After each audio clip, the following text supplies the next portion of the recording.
tarde, seja bem-vindo ao Em Linha, às quartas-feiras, maioritariamente dedicado ao tema saúde. Hoje não há exceção e falamos de medicina estética. O nosso convidado é cirurgião plástico e diretor da clínica My Moment. Hélder Silvestre está pronto para responder às suas dúvidas. Basta para isso que ligue o 21 715 0053. Hélder, boa tarde. Em primeiro lugar, obrigada por ter aceito o nosso convite. Antes aqui de entrarmos no assunto medicina estética, saber aqui também algo mais sobre a empresa que representa esta clínica My Moment. Onde é que está localizada? Há quanto tempo é que existe? Que produtos, serviços, neste caso, é que oferece? Boa tarde, Susana. Obrigado pelo amável convite. A clínica My Moment existe desde há 6 anos esta parte. Fizemos em maio 6 anos de existência. Está localizada no Parque das Nações, na parte central do Parque das Nações.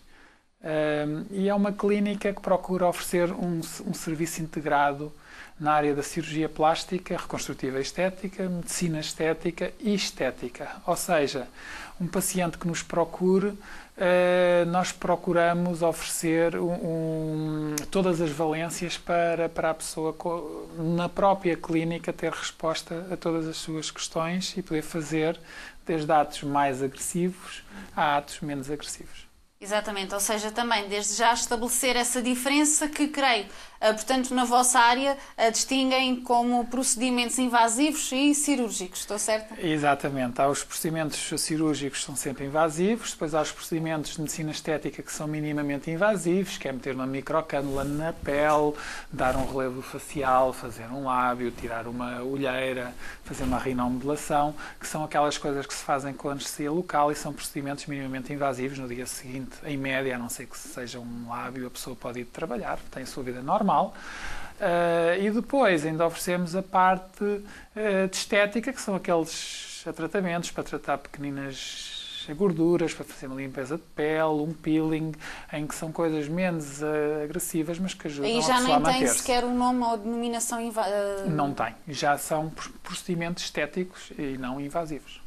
Muito bem, dentro destes que nós distinguimos entre invasivos e cirurgias, qual o que tem mais procura? Certamente aqui o invasivo, portanto, acarreta também menos riscos, talvez por isso exista aqui uma preferência ou não se consegue estabelecer este parâmetro ainda? Consegue-se.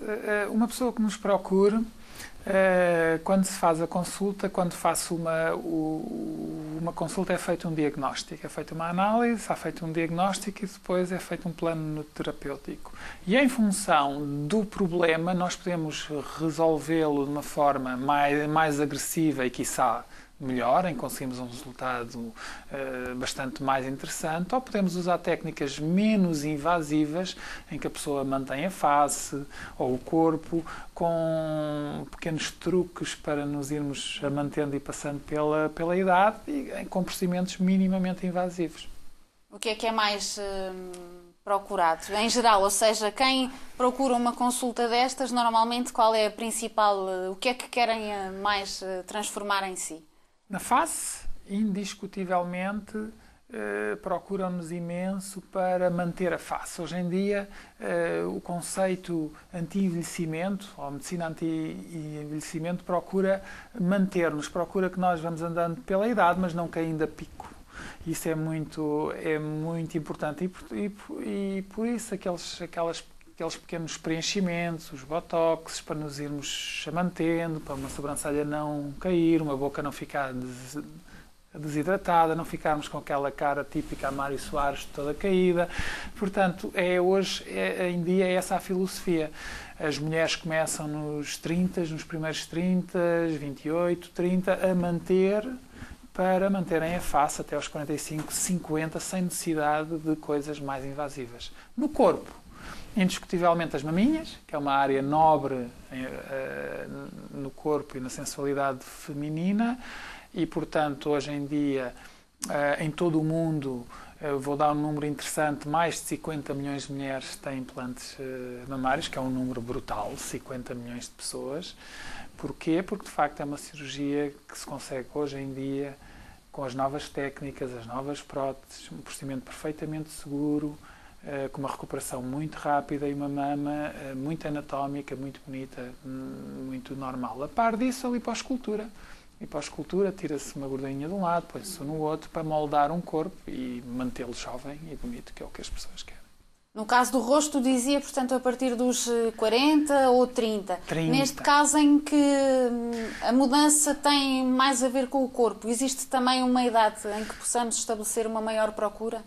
Uma faixa etária que no corpo é muito recorra variável. Há as senhoras e os homens, que hoje em dia os homens recorrem-nos muito. O homem na face, tipicamente, recorre-nos pelas pálpebras para tratar os famosos papos e na cirurgia ao nariz. É uma cirurgia muito típica de homem. No corpo, eu diria que há duas faixas etárias que nos procuram sempre. A mulher após ser mãe, é muito típica, aquelas pequenas lipodistrofias, lipodiposidades que ficam e que não saem, faz desporto, faz mais desporto e dieta, e aquilo está sempre ali, porque há uma carga genética que ficou ali, e portanto só indo lá buscar essa gordurinha é que se trata. Muitas vezes a barriga ficou flácida e portanto é preciso tratar e restaurar a beleza e a forma da mama. Antes de serem mães, é típico nas jovens entre os 18 e os 21, 22, quando não têm qualquer maminha e portanto não se sentem bem, não se sentem confortáveis, e hoje em dia sabem que podem perfeitamente ultrapassar esse desconforto e recorrem à mamoplastia de aumento, ou apesar de fazerem desporto, se o corpo não corresponde ao seu ideal de beleza, e hoje somos inundados com ideais de beleza, e recorrem à lipoescultura para melhorar a sua estética corporal. Falou aí portanto, de uma idade mais nova, falou aqui de 18, portanto é essa a idade a partir do qual uma pessoa se pode submeter a uma cirurgia? Por exemplo. Ou caso, portanto, tenha sido talvez aconselhada por um médico, aí existam outras facilidades? Por exemplo, pessoas que fazem mais cedo. Um miúdo que tem aquilo que se chama umas orelhas muito grandes, muito descoladas, não é? Uma abdução muito grande dos pavilhões auriculares. Devemos operar antes de entrar na escola primária, aos 5 anos, 6. Porquê? Para não vir a ter os traumas, ser chamado, orelhudo, dumbo, etc. Se nós temos aquele jovem com 14 anos, que a maminha cresceu, é um rapaz que não faz desporto por causa disso, porque tem vergonha, não vai à praia, não tem a vida social própria daquelas idades. Portanto, nós devemos intervir, podemos e é obrigatório, e para o crescimento daquele jovem poder ser normal. Vamos supor, e já me aconteceu várias vezes, raparigas com 14 anos têm gigantomastia, que têm maminhas que vêm até ao umbigo. Portanto, há uma vergonha, há um tentar ocultar, há um problema psicológico e nós devemos intervir. Portanto, eu não gosto de falar em idades, é mais em função da patologia, nós intervimos quando é necessário. Quanto aos preços, certamente muito variados, isto também tendo em conta, portanto, que existe a tal diferenciação entre os menos agressivos e os mais agressivos. Na sua clínica, digamos assim, do mais barato ao mais caro, acerca de que valores é que estamos a falar? Nós, os procedimentos menos caros serão os estéticos, que são feitos pelas nossas esteticistas, sob controle médico e sob orientação, mas que são feitos pela medicina estética, são feitas pelas esteticistas, por exemplo, um peeling suave à face, microdermoabrasão para a pele ficar sempre bonita, exilixa corporal, que são umas máquinas para modelar um pouquinho o corpo, ou seja, para essas coisas nós temos tratamentos não agressivos, vários, disse apenas três exemplos, e que não são tão caros quanto uma cirurgia, obviamente. No meio disto tudo temos os procedimentos de medicina estética, vulgo botox, os Restylane, essas coisas para modelarmos o corpo, e é óbvio, e depois temos os atos cirúrgicos, que são sempre um pouquinho mais caros, que envolvem um ato que envolve muita gente, clínica, internamento, etc. Entre homens e mulheres, aqui creio que a resposta é fácil, serão as mulheres as mais preocupadas com esses assuntos? Sim, serão as mulheres. Hoje em dia eu posso dizer que na minha clínica 80% a 90% são mulheres, mas este paradigma tem mudado. Cada vez mais os homens se preocupam e e nos procuram e fazem imensas coisas, portanto, e também aquela coisa cultural de que o homem não se preocupava, o que é que vai ali fazer, isso está completamente a mudar. O homem tem um problema, não se sente bem com uma área do seu corpo, vem, procura respostas, normalmente procura tratamentos mais rápidos, mais agressivos e que resolvam o problema. Doutor, não, diga-me como é que eu resolvo isto, eu faço e tal, e a gente faz e fazemos. As senhoras normalmente começam com coisas menos agressivas, vão ganhando a confiança e depois passam para outras áreas. Mas eu diria 80%, 20%.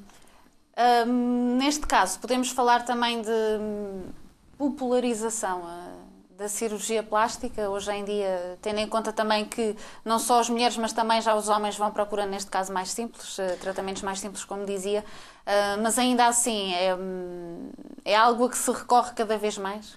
Completamente. Eu diria que a cirurgia plástica e a medicina estética estão completamente democratizados.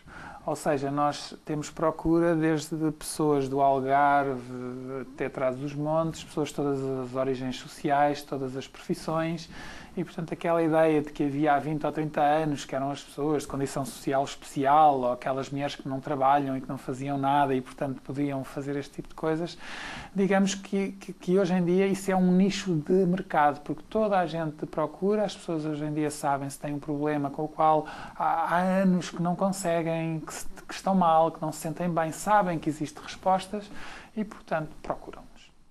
Muito bem. Está democratizado o acesso. Doutor, vamos agora também abrir esta nossa conversa aos nossos telespectadores. Quem nos liga em primeiro lugar é o Alberto Soeiro de Queluz. Boa tarde. Boa tarde, Susana. Como está? Queria cumprimentar o Sr. que não sei o nome. Helder. Sr. Helder. Boa tarde. Ó, Sr. Helder. Eu só estou a telefonar por uma questão de curiosidade. Portanto, é assim. O senhor já disse que 80% das pessoas que vão à sua clínica são mulheres e 20% homens. O que quer dizer que já há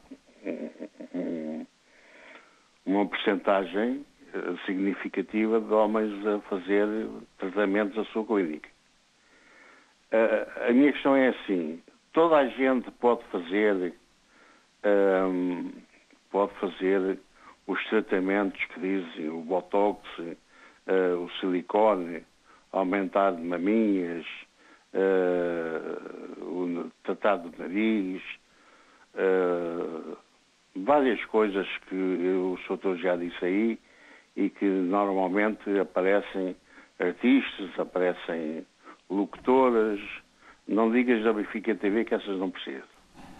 Então, tem tudo no sítio. Mas há muita gente assim das colónias sociais, chamam-lhe as capas cor-de-rosa, que dizem que vão ali, que vão lá. Há várias, agora, por exemplo, a sua clínica eu não conhecia, mas pronto, há mais uma no meio e se calhar não chegam. Toda a gente pode fazer tudo quanto dizem que fazem. Por exemplo, uma pessoa que fica, pronto, que lhe é amputado um peito, ou os dois,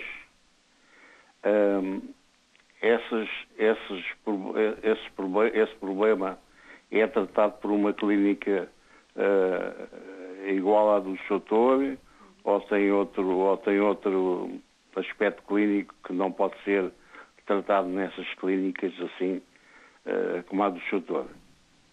Isto é uma pergunta que eu retenho imenso, porque a mim eu tenho um certo pavor das senhoras que dizem que amputaram um peito, como tive uma tia, que não sei se, portanto, eles não abriram muito o jogo, mas nem sei se foi se foram os dois.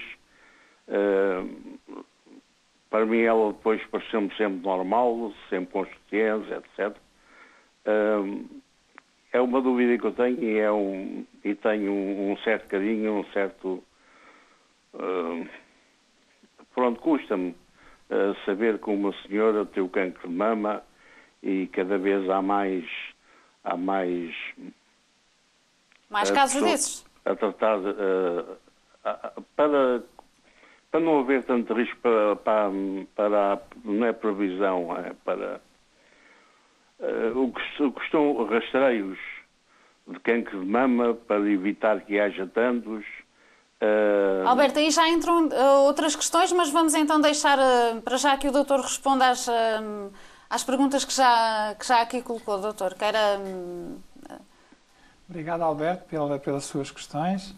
Obviamente que uma clínica que tenha cirurgia plástica reconstrutiva e estética, como o nome diz, é um nome comprido, mas que diz tudo, obviamente que faça reconstrução mamária, que é uma área nobre dentro da cirurgia plástica. Infelizmente, muitas mulheres padecem de tumores mamários, portanto, depois é preciso fazer essa ressecção desse tumor.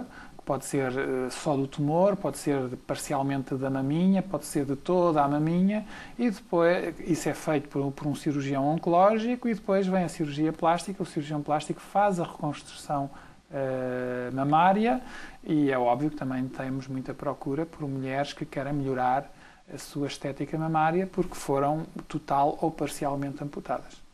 Quanto à pergunta de...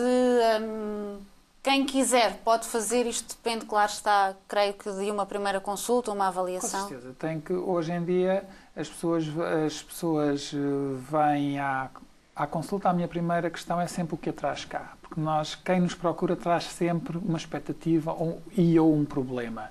E, portanto, nós temos que olhar para a pessoa e ela nos transmitir, de facto, aquilo que mais a incomoda.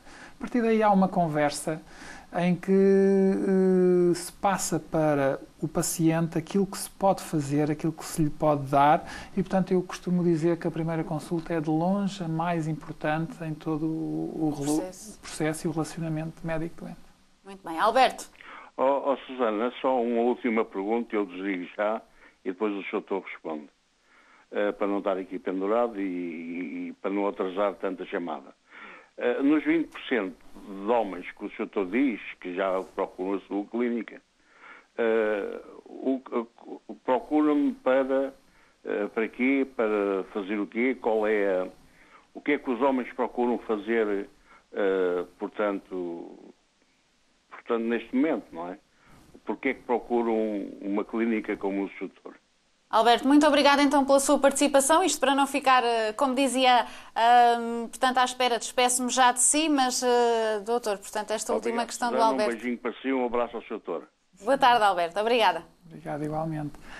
Desde a parte da estética pura, os homens recorrem à minha clínica mais para fazerem a famosa depilação a laser, que também se preocupam muito e bem, e, portanto, digamos que essa é a área mais procurada na parte da estética não médica. Na parte da medicina estética, aquilo que me procuram mais os homens é para as ruguinhas da testa, dos cantos dos olhos, digamos, e dos sulcos, esta zona aqui, dos sulcos nasogenianos. Na cirurgia, indiscutivelmente, são os papos dos olhos e o nariz, indiscutivelmente. Muito bem. E agora vamos ouvir uma senhora, Helena Reis, de Vila Nova de Gaia. Boa tarde. Olá, boa tarde, Susana. Um grande beijinho para si. Uma boa tarde para o Dr. Hélder. Eu começo por dizer que eu não sou uma grande fã, de cirurgias estéticas. Embora também, mas compreenda porque repare, a imortalidade, o elixir da juventude e a imortalidade, isso é dos primórdios que nós tentamos alcançar. Agora, eu sou contra a futilidade, muitas vezes, da estética, da cirurgia estética, porque submetemos, eu pergunto, até que ponto, não falo só das mulheres, porque é evidente que os homens hoje também a utilizam, eu pergunto até que ponto nós estamos dispostos a pagar e a sofrer em nome da dita perfeição. A perfeição é um assunto, portanto, é um tema também muito vago, porque a perfeição de uma pessoa poderá não ser para a outra, portanto, essa perfeição. Isto, portanto, aplicando é que países emergentes, como por exemplo o Brasil, que já tem realmente um grande historial de cirurgias estéticas, começando com o Dr. Pitangui, e vê-se que hoje em dia as pessoas estão viciadas. Isso tornou-se um vício. Ou é porque é o lábio, ou é porque é a massa do rosto, depois tem que retocar, e chega-se ao cúmulo de tirar costelas para adelgaçar a cinta. Portanto, eu concordo com a cirurgia em casos pontuais e, por exemplo, em casos como, por exemplo, de reconstruções. O doutor falou muito bem, mamários, desastres, tudo isso. Em certos casos de pessoas que o peito lhe pode pesar muito e lhe traz complicações a nível de coluna e etc. Tudo muito bem, doutor. Agora, porque eu quero aumentar com 500 miligramas de silicone o peito, mas daqui por 2 anos já quero pôr mais não sei quantos, e chego a disparates tão grandes como eu vejo, por exemplo, é o caso mais flagrante, realmente é o caso do Brasil, em que eu vejo mulheres maçã, mulheres melão, mulheres pera, mulheres não sei quantos, depois os bumbuns com mais não sei quantos miligramas de... E eu sinceramente acho isto tão fútil. Doutor, é a minha opinião e vale o que vale, mas é de uma futilidade tão grande. Eu acho que envelhecer, pela própria natureza, as rugas são um charme, doutor. Fazem parte da nossa experiência de vida. Eu penso assim, é a nossa história contada, é a nossa experiência transmitida. Agora, cada vez eu vejo mais jovens a fazerem intervenções cirúrgicas que todas elas, e o doutor sabe muitíssimo melhor do que eu, apresentam riscos ou de deformação de cara, tiram toda a personalidade à pessoa, porque eu vejo faces e rostos que aquilo não tem, parece tudo igual, parece tudo numa, como é que se chama, numa linha de montagem. Portanto, descaracterizam a pessoa. É isso que eu tenho para dizer. Gostava que também fosse aí falado dos eventuais problemas das cirurgias plásticas. Portanto, e volto novamente a deixar aqui a questão, até onde é que nós vamos para podermos atingir a perfeição e o porquê dessa obsessão tão grande. Um abraço, um beijinho para todos e obrigado. Helena, nós é que agradecemos a sua participação. Doutor, aqui, portanto, existe uma opinião da Helena de que a cirurgia estética deve ser um recurso apenas em caso de necessidade. Obviamente que clínicas estéticas fazem disso o seu negócio. Ainda assim, perguntar até que ponto é que... portanto, as tais pessoas que recorrem frequentemente ou todos os anos, de que modo é que também existe, não só da parte da clínica que o doutor aqui representa, mas também no conjunto de clínicas, portanto, de situar o paciente na questão de que talvez estará a ultrapassar os próprios limites? Muito importante. Obrigado, Helena, pelos comentários e questões. Como eu aprendi em cirurgia, mais importante do que saber fazer é, por vezes, saber dizer que não. É óbvio que compete ao bom senso do cirurgião. Eu não faço nada que não goste ou que seja estranho, que seja esquisito. Hoje o que se pretende oferecer é que a pessoa vai envelhecer, vai ter rugas. Uma mulher de 50 não tem a face de uma menina de 20 anos, como a Susana, é óbvio que não. Agora, se de facto a aparência à procura, se ela pode manter uma face em que vai andando no tempo, mas com uma melhor autoestima, porque isso também é muito importante para muitas pessoas, não só socialmente, como na vida privada, como na vida profissional. Aqui uma pequena achega. Por exemplo, aquele cowboy que todos nos lembramos, o John Wayne, que fez filmes de cowboys até aos 70 anos, ele fez 4 cirurgias à face naquela altura, há 40 anos, para se manter a fazer filmes de durão, passa a expressão, até à idade que ele tinha, que ele fez filmes até aos 70 e poucos anos. E profissionalmente, se não tivesse essa ajuda, as coisas, a vida profissional dele, porventura, teria ido por outro caminho. Outra coisa, há 50 anos atrás, nos filmes em Hollywood, as mulheres a partir dos 30 anos eram mães, faziam papéis mais de mães do que propriamente de mulheres. Hoje nós, em dia, vemos mulheres com 50 anos lindíssimas a fazerem filmes. Claro, são mulheres mais maduras, não têm 20 anos, mas é esse o conceito. O conceito é que a pessoa vai andando na sua idade, mas vai tendo um rejuvenescimento natural. Ou seja, uma mulher com 40 parece, claro, uma mulher mais madura, mas não tem é que ter caído se isso for importante para ela. E eu acho que a mensagem que se deve passar, ao contrário, por vezes os mídia apresentam demasiadas caricaturas, ou seja, a caricatura nunca é bonita, é uma caricatura. Um rejuvenescimento bonito é aquele que não se dá por isso. Que bom aspecto, estás com bom aspecto, não estás mais velha, estás tão bem, o que é que se passa, a tua vida vai bem. Esse é que é o comentário e esse é aquilo que nos deve nortear e fazer felizes a nós, cirurgiões, e é esse o meu princípio. Eu falo por mim, tenho que falar por mim e pela minha clínica, não posso falar por outrem.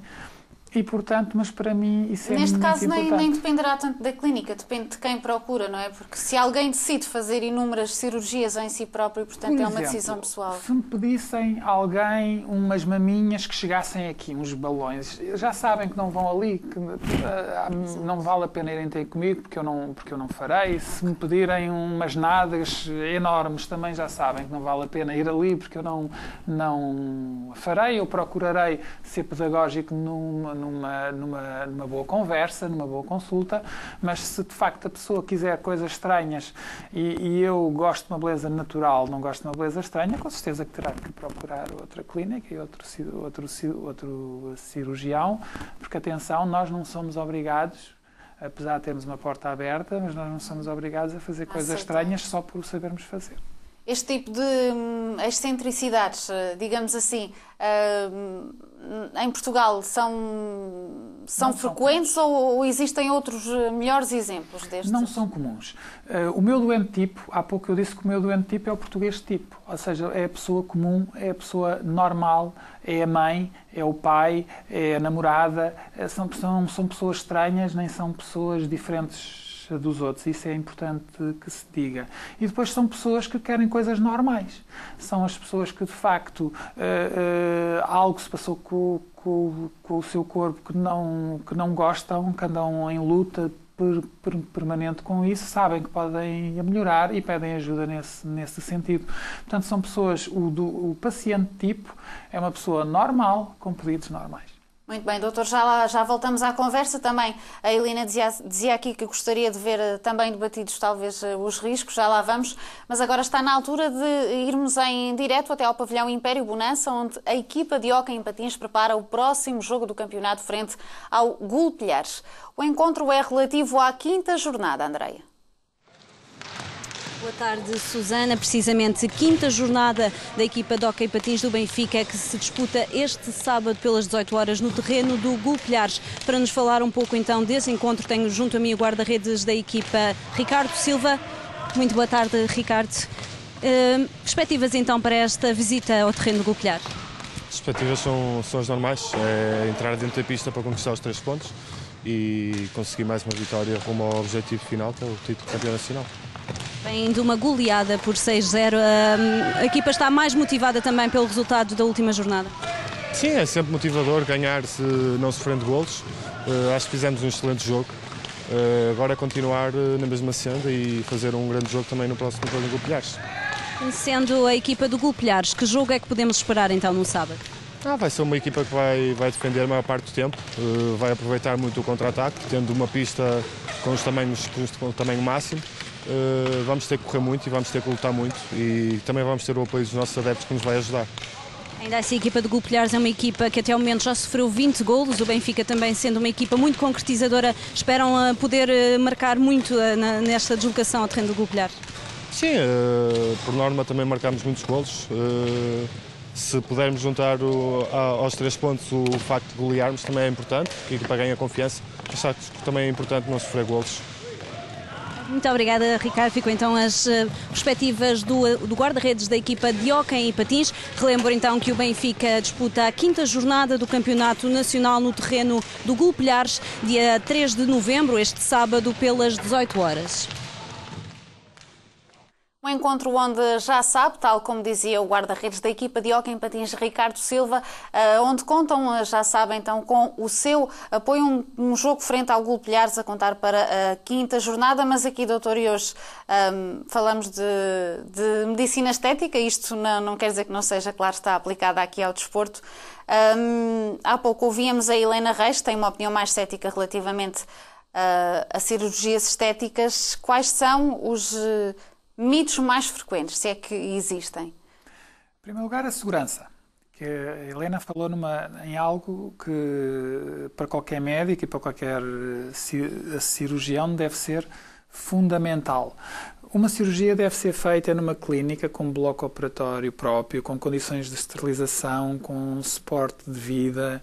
Portanto, isto deve ser como um cockpit de um avião, com procedimentos perfeitamente standardizados, em que a pessoa, todos nós, eu posso tomar um medicamento, ter uma reação alérgica e correr risco, não há nada que seja isento de risco, mas se me perguntar, eu já operei milhares de doentes e nunca tive um problema. Portanto, porquê? Porque nós procuramos que as coisas sejam standardizadas e se nós fizermos tudo by the book, passa a expressão, reduzimos o risco a um risco anedótico. Isto é muito importante porque é uma mensagem que tem que ser passada.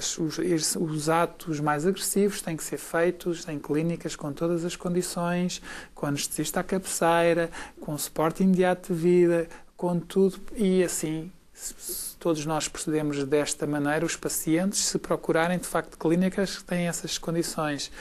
E os cirurgiões, se fizerem sempre as coisas nestas condições, eu creio que temos a fórmula para tudo correr bem e com o menor risco possível. Aqui há pouco tempo teve também grande mediatização aqueles casos dos implantes mamários. PIP. Exatamente. De certa maneira, terá também contribuído para tornar a imagem, uma imagem negativa associada, neste caso, à cirurgia, a essa cirurgia em si? O primeiro implante mamário foi feito há 50 anos. Ninguém tem ideia. As pessoas pensam que foi há 10 ou há 20, foi há 50 anos. As próteses mamárias PIP eram próteses mamárias francesas, de uma fábrica relativamente jovem, de 2001, salvo erro, homologadas pela Comunidade Económica Europeia, homologadas pelo nosso Infarmed.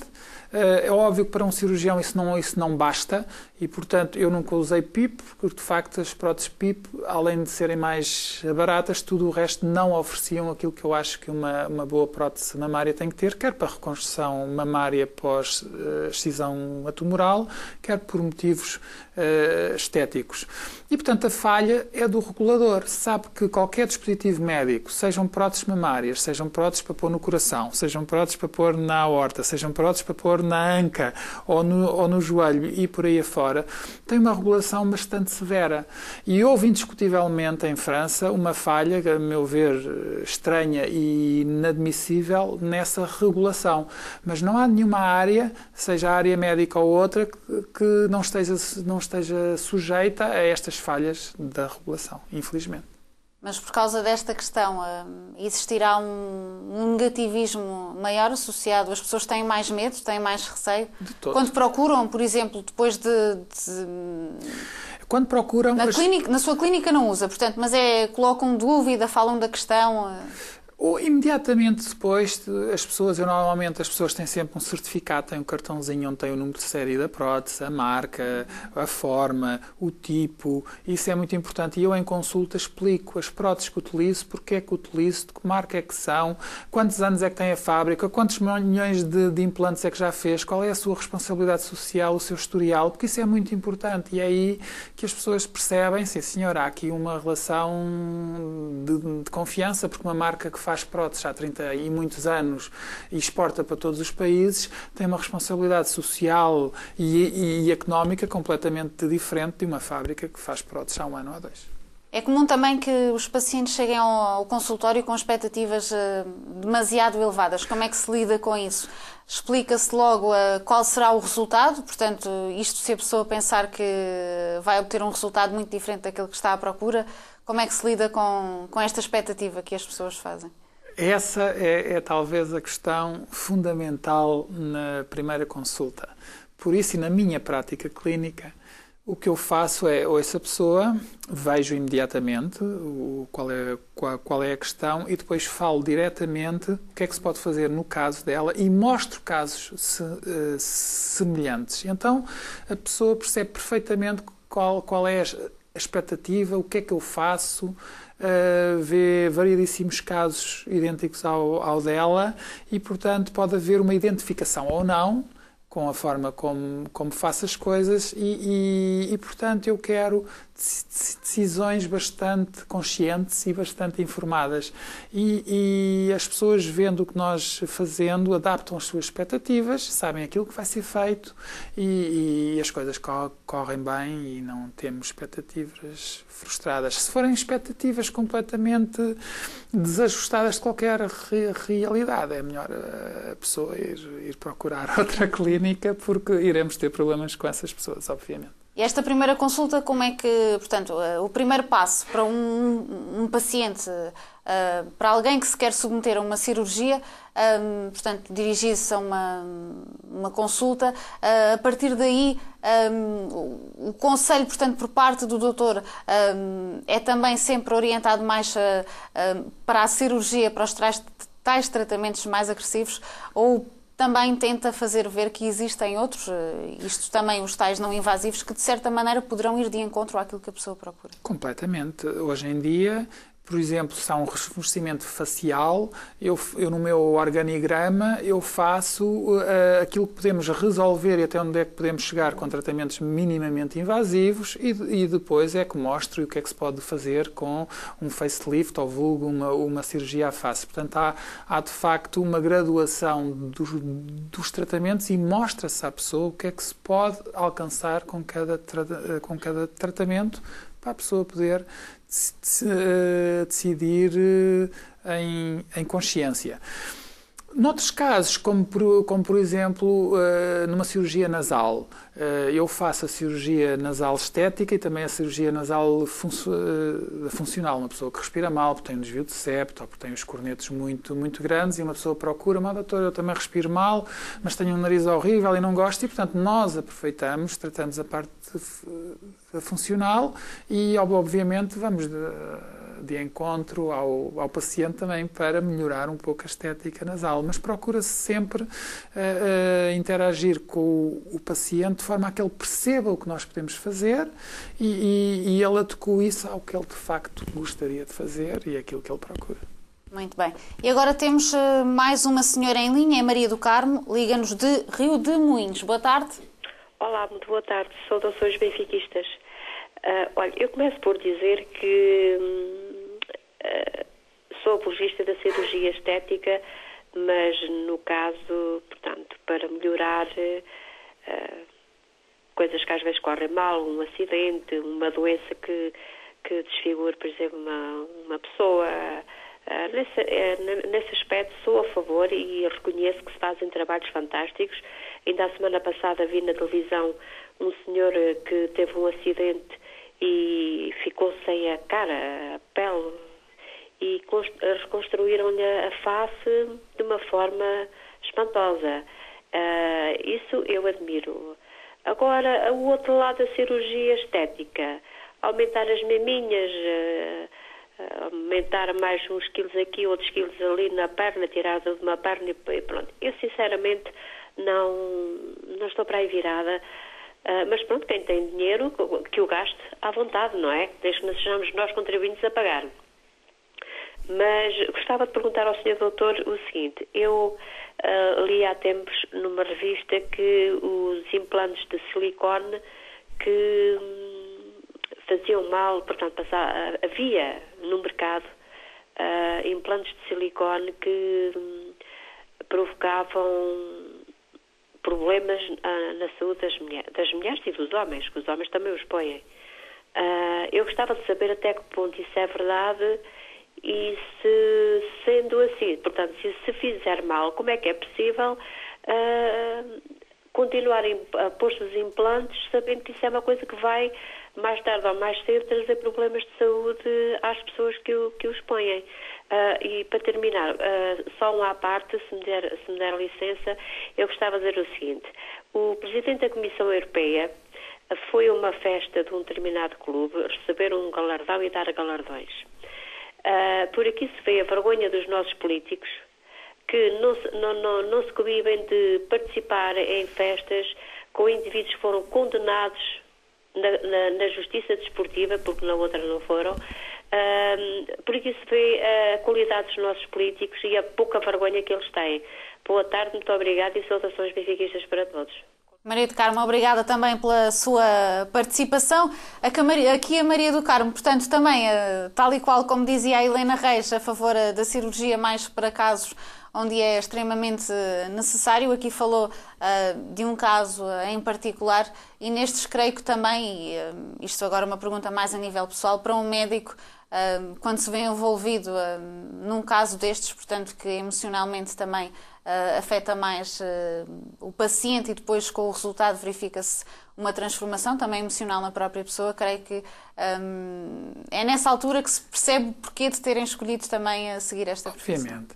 A cirurgia plástica reconstrutiva e estética, as pessoas falam só na parte estética, mas a cirurgia plástica reconstrutiva e estética tem este nome, porque plástica é forma, é moldar, é a reconstrução, porque normalmente há um efeito reconstrutivo, temos que utilizar plastias, temos que usar zonas do corpo para reconstruir outras, e a estética está lá, e muito bem, porque nós temos que ter sempre esse ideal. Nós não nos interessa pôr alguma coisa que simule uma mama e que seja um trombolho, passa a expressão. Nós queremos que a mama que vamos reconstruir se assemelhe o melhor possível à outra mama. Daí esta preocupação estética, e foi isto que permitiu avanços fantásticos em todo o tipo de reconstrução. A cirurgia plástica estética teve um grande avanço após a Primeira Grande Guerra Mundial, durante a Primeira Grande Guerra Mundial, que foi uma guerra terrível, com defeitos faciais e corporais terríveis, e tivemos aí um grande avanço tecnológico, um grande avanço de técnicas que permitiu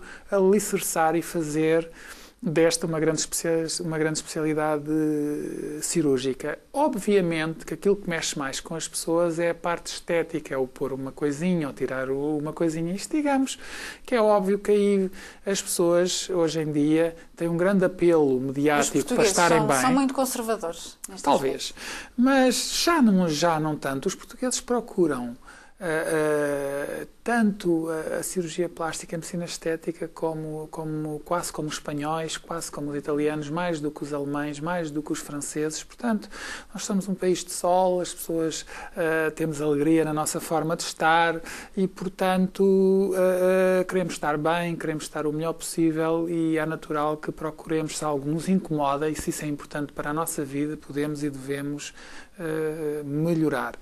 Quanto à segunda questão dos implantes de silicone, os implantes de silicone, como eu disse há pouco, têm 50 anos de história e foram inventados precisamente para a reconstrução mamária. Portanto, não se pretende, como qualquer material halogéneo pode migrar, pode ter algum problema, mas é um material inerte e é um material fantástico, foi feito para dar respostas inicialmente de reconstrução das mulheres amputadas das maminhas E depois passámos isto para a cirurgia plástica estética. Esses implantes, temos uma história e um follow-up de 50 anos de doentes, portanto não provocam cancro, não provocam qualquer doença terrível ou qualquer coisa deste género, por isso são utilizados. Porque se provocassem alguma dessas maleitas terríveis, há muito tempo que deveriam ter deixado de ser utilizados, como é óbvio. Existe aqui, creio que em qualquer cirurgia, um pós-operatório, está claro.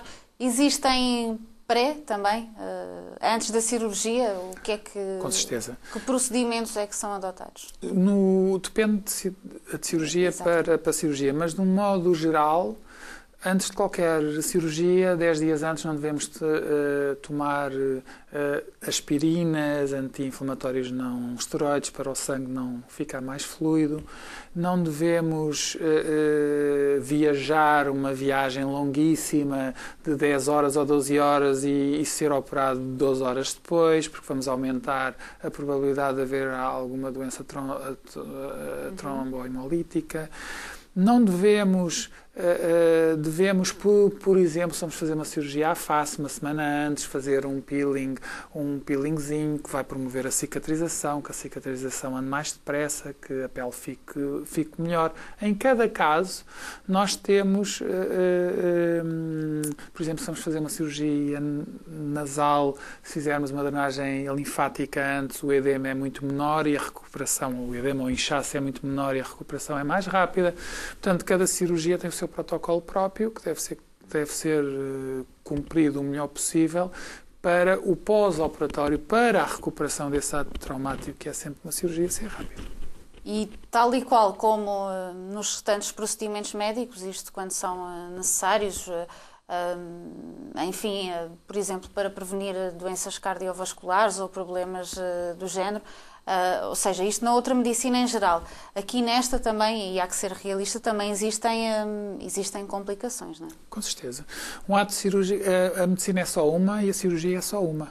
Depois cada um mexe nas suas áreas anatómicas, e os cuidados que se tem que pôr numa cirurgia ao intestino são os cuidados que tem que se pôr numa cirurgia ao nariz, ou na cirurgia à face, ou numa cirurgia à mama, ou numa cirurgia ao abdômen, ou seja onde for. Portanto, todos os cuidados, isto não é... Às vezes as pessoas têm uma ideia que ir fazer uma cirurgia plástica quase como ir ao cabeleireiro, ou não tem nada dessa. Retiremos. Hoje em dia, claro que as coisas estão muito mais facilitadas. Por exemplo, uma pessoa faz uma cirurgia à maminha, sai do mesmo dia na clínica, só com sutiã de desporto, sem drenos, porque a tecnologia e as técnicas foram evoluindo e, portanto, as pessoas passam pelas coisas às vezes de uma forma bastante suave. Mas é um ato cirúrgico, é um ato invasivo que exige uma grande participação do paciente e que sabe que foi operado e exige dele comportamentos adequados no pós-operatório para tudo correr muito bem e rapidamente, não é um rápido restabelecimento. E isto quando chegam ao bloco operatório, já em si, qual é o maior receio do paciente? Nota também, por exemplo, que a mulher é mais receosa do que o homem? Qual é a última pergunta que fazem antes de anestesia ou de... Disse tudo agora. Muitas vezes as pessoas, doutor, é muito comum. Era mais comum aqui há uns anos, mas ainda continua a ser muito comum. Doutor, eu não tenho medo nenhum da cirurgia, tenho a da anestesia. É muito comum. E se eu não acordo da anestesia, e se eu fico com a cabeça assim ou assado? Felizmente, a arte anestésica evoluiu imenso nos últimos 30 anos. E hoje em dia existem fármacos fantásticos em que se doseiam precisamente para se dar apenas o que é necessário e, portanto, a pessoa tem uma recuperação dessa anestesia muito boa, fantasticamente. Há pouco eu disse, há muitas cirurgias, por exemplo, faço uma cirurgia ao nariz e a pessoa sai da clínica 6 horas depois, ou uma cirurgia à maminha, sai 6 horas, 4 horas ou 6 depois.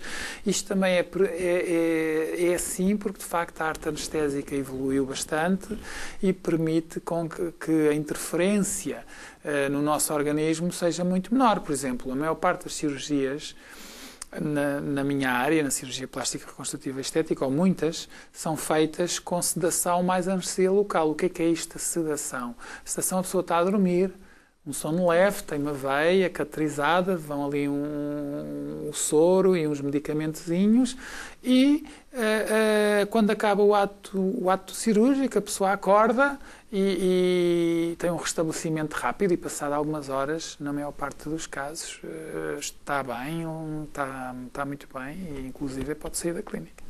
Já teve alguma reação pós-cirurgia que não tenha ido de encontro àquilo que a pessoa esperava? Alguma desilusão? Também acontecem desilusões? Claro que sim. Normalmente há pessoas que, daí que eu frisei a primeira consulta, daí que eu frisei que a pessoa, eu peço a todas as pessoas que vejam casos, que se identifiquem ou não com aquilo que é feito, que é para as expectativas poderem ser realizáveis e estarem adaptáveis àquilo que se vai fazer. Eu não percebo muito bem como é que uma pessoa, por exemplo, é operada, escolheu um determinado cirurgião e nunca viu um caso, nunca viu nada feito por aquela pessoa, porque depois é óbvio que isso pode levar a essa frustração, porque vai um pouquinho ao escuro, as coisas não correm de acordo com aquilo que o paciente pensava e pode levar a desilusões, e isso é uma coisa que se pode e deve evitar. O doutor disse aqui, isto mais no início do programa, que hoje em dia já é algo que está acessível.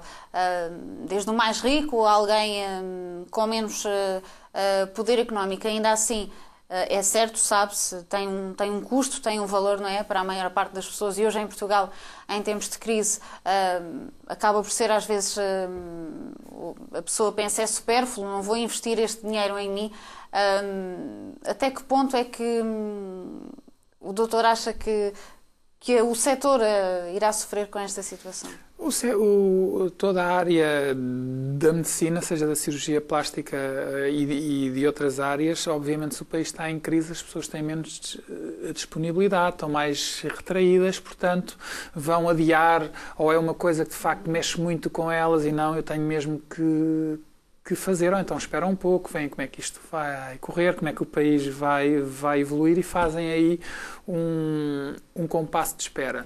Mas sente, por exemplo, que se o preço fosse mais acessível, muitas mais pessoas recorreriam? Com certeza que sim.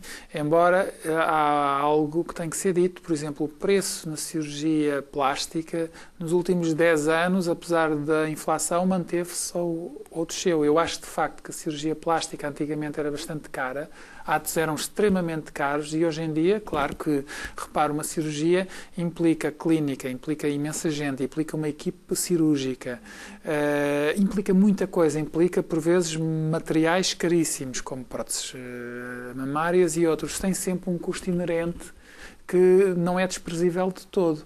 Mas, hoje em dia, os preços, felizmente, estão muito mais adequados e tomara nós que ainda pudessem ser mais baixos. E para os benfiquistas também, por sorte, também já estamos a terminar, que é que também, além de estarem mais acessíveis, neste caso e na sua clínica, também existe uma boa notícia. Claro, nós temos um protocolo, estamos a fazer um protocolo com o Benfica, para os sócios do Benfica poderem ter pelo menos 10% de desconto em todos os tratamentos na clínica My Moment. E isto, tratamentos, portanto, tivemos aqui algumas chamadas de pessoas que não eram totalmente a favor. Convém também esclarecer, não é, portanto, um desconto apenas para a cirurgia plástica. Pode ser também para a depilação. Tudo, para tratamentos estéticos, para a medicina estética e para a cirurgia plástica. Portanto, muito bem. Um conselho que queira deixar para que visitem a sua clínica. O que é que tem para oferecer? Qual é a mais-valia? Eu acho que a mais-valia, essas pessoas tiverem a curiosidade, vão lá. Nós temos uma consulta de sem compromisso, avaliação feita pela doutora Carla Ferreira, que é o meu braço direito, que explica às pessoas de uma forma normal, numa linguagem acessível, o que se faz, como se faz, o que é possível fazer. Eu acho que é importante uma boa informação antes das pessoas tomarem alguma decisão. Muito bem, doutor. Muito obrigada pelos seus esclarecimentos. Sucesso também no seu trabalho e também para a clínica. Ficamos por aqui no Em Linha, mas já sabe que amanhã regressa no mesmo horário pelas 16 horas. Boa tarde.